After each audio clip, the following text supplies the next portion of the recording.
Hello and welcome back to the newsroom. I am Joy Uchejim and these are the stories we're tracking at the moment. Bandits on Wednesday planted a fresh set of explosives along the Saudu Gusau Road in Zamfara State, killing travelers. Gory pictures seen by newsmen showed victims of the blast lying lifeless by the roadside as passers-by looked on in shock and despair. This was after reports that fear of insecurity has gripped residents of the Saudu Emirate under the Maru local government area of the state, following reports that armed bandits operating in the region now deploy explosives as part of their tactics. And 12 persons comprising 10 male adults, 1 female adult and 1 female child have lost their lives in a road crash on Tuesday along Bayamari Gay Dam Road in Yobe State. The Sector Commander, Yobe State Sector Command of FRSC Corps Commander Livinus Yuzu, disclosed this in a press release to journalists in Damaturu, the state capital. According to him, the crash occurred at about 10 p.m. at kilometer 20 Cheroli Village along Bayamiri Gay Dam Road in the state. And the Nigerian police force has identified most cases of missing young ladies and girls being used for ritual purposes in Nigeria, connected to the prevalent hookup culture sweeping across the country. The Public Relations Officer, Ogun State Command, Omolola Odutola, said young girls and ladies within the age range of 20 and 32 fall victim of the menace. The hookup culture encourages and accepts casual sexual encounters, such as one-night stands, without necessarily involving emotional bonding or long-term commitment. And the Commissioner of Police for the Federal Capital Territory, Olatunji Disu, has issued a stern warning against the illegal use of vehicles with tinted windows in Abuja, pledging a decisive crackdown on violators.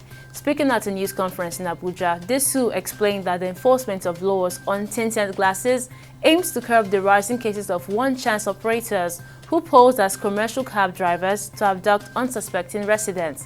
He noted that since the establishment of the command's special technical team, 296 vehicles have been impounded for various infractions, including the use of tinted windows, driving with only one license plate, and the use of concealed or defaced number plates.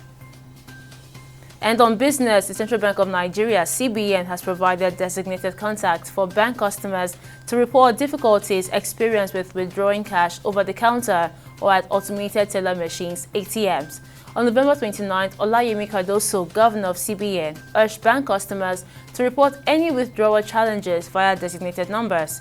Prior to the directive, the financial regulator had asked banks to prioritize cash disbursement through ATMs or face penalties.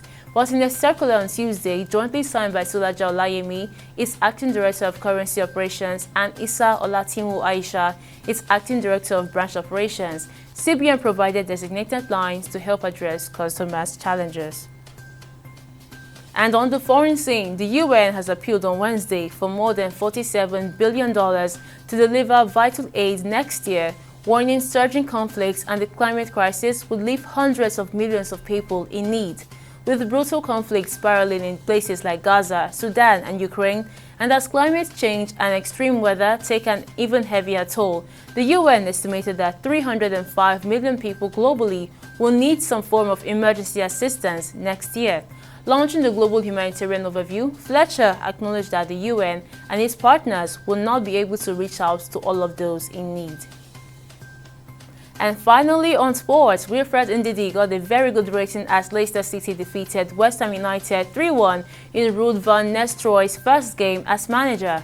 Following his impressive display in the Foxes midfield, Ndidi got 7 rating out of 10. Ndidi and his Leicester teammates extended the gap of the bottom 3 to 4 points thanks to the victory and halted their run of 6 games without a win. And those are the major stories from our newsroom at the moment. We'll bring you more updates at the top of the hour. See you next time.